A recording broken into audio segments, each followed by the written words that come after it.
রেসলমেনিয়া 41 এর নাইট 2 এর মেইন ইভেন্টে অবশ্যই থাকবে কোডি রোডস এবং কি জন সিনার আনডিসপিউটেড টাইটেলের ম্যাচটি, কিন্তু রেসলমেনিয়া নাইট 1 এর মেইন ইভেন্ট করবে কোন ম্যাচটি? রেসলমেনিয়া 41 এর নাইট 1 এর মেইন ইভেন্টে যদি Roman Reigns versus CM Punk versus Seth freaking রলিন্সের ম্যাচটি যদি মেইন ইভেন্ট করে, তাহলে কিন্তু অনেক সুবিধা রয়েছে। সিএম পাঙ্কের কিন্তু স্বপ্ন পূরণ হতে চলেছে, তার স্বপ্ন কিন্তু এখানে এসে আর ভেঙে যাচ্ছে না।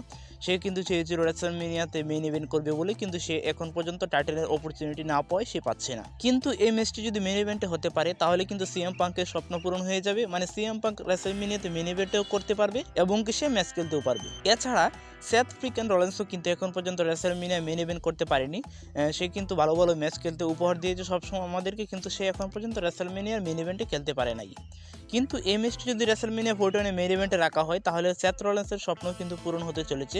সেও কিন্তু রেসলমেনিয়াতে মেইন ইভেন্টে করতে চলেছে। এছাড়া বাকি রইল আমাদের রোমান রিংস। তো রোমান রিংস তো বিগত বছর ধরে সে রেসলমেনিয়াতে মেইন ইভেন্টে করেই যাচ্ছে।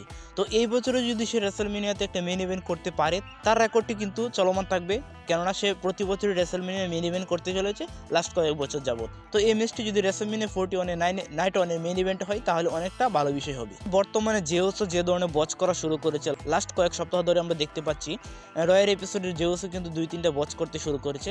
তো লাস্ট এপিসোডে আমরা দেখতে পেয়েছিলাম গুন্তারকে একটা স্পিয়ার মারতে গিয়েও সে পারেনি, সে বচ করেছিল এবং গুন্তার কিন্তু তাকে পিটিয়েছিল, কিন্তু জেমিউসও তাকে বাঁচিয়ে দিয়েছিল। তো ব্যাক স্টেজে আমরা দেখতে পেয়েছিলাম জেমিউসও কিন্তু গুন্তারকে একটা ভয়ানকভাবে একটা থাপ্পড় মেরেছিল।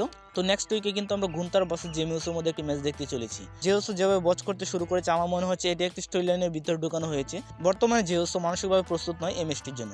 তো যাই হোক, রেসলমেনিয়া 41 গুন্তার ভার্সেস জেউসের এই ম্যাচটি যদি মেইন ইভেন্টে খেলা হয়, তাহলে একটা ভালো বিষয় হবে, কেননা জেউসের নামে কিন্তু মেইন ইভেন্ট জেউসো। সে যদি মেইন ইভেন্টে যেতে না পারে, তাহলে সে কিসের মেইন ইভেন্ট? তো আমি চাইবো জেউসো এবং কি গুন্তারের ম্যাচটির জন্য রেসলমেনিয়া 41 নাইট 1 এর মেইন ইভেন্টে যেতে পারে। এছাড়াও আরেকটি ম্যাচ রয়েছে যে ম্যাচটি নাইট 1 এর মেইন ইভেন্টে যেতে পারে, সেটি হলো ইয়ো স্কাই, বিয়াঙ্কা ব্লেয়ার এবং রিয়া রিপ্লির মধ্যে ট্রিপল থ্রেট ম্যাচটি। কেননা এই ম্যাচটিতে রয়েছে একটি টাইটেল। এছাড়াও এই ম্যাচটি বর্তমানে যে ধরনের স্টোরি লিড করছে, তা কিন্তু WWE তে একটি ভালো স্টোরি লিড করছে। তো এই ম্যাচটি যদি নাইট 1 এর মেইন ইভেন্টে যেতে পারে বা চলে যায়, তাহলে কিন্তু এটা অসম্ভব বা অবাক হওয়ার কিছু নেই। তো এই ম্যাচটি কিন্তু রেসলমেনিয়া নাইট 1 এর মেইন ইভেন্টে চলে যেতে পারে। এছাড়া রয়েছে Tiffany station and Charlotte player. তো এই ম্যাচটি ভালো কোনো স্টোরি আমাদেরকে মনে হয় না যে দিচ্ছে। তো যেখানে শার্লেট প্লেয়ার রয়েছে, সেই ম্যাচটি রেসলমেনিয়া নাইট 1 এর মেইন ইভেন্টে যেতেই পারে, তার তো কোনো বাধা নেই।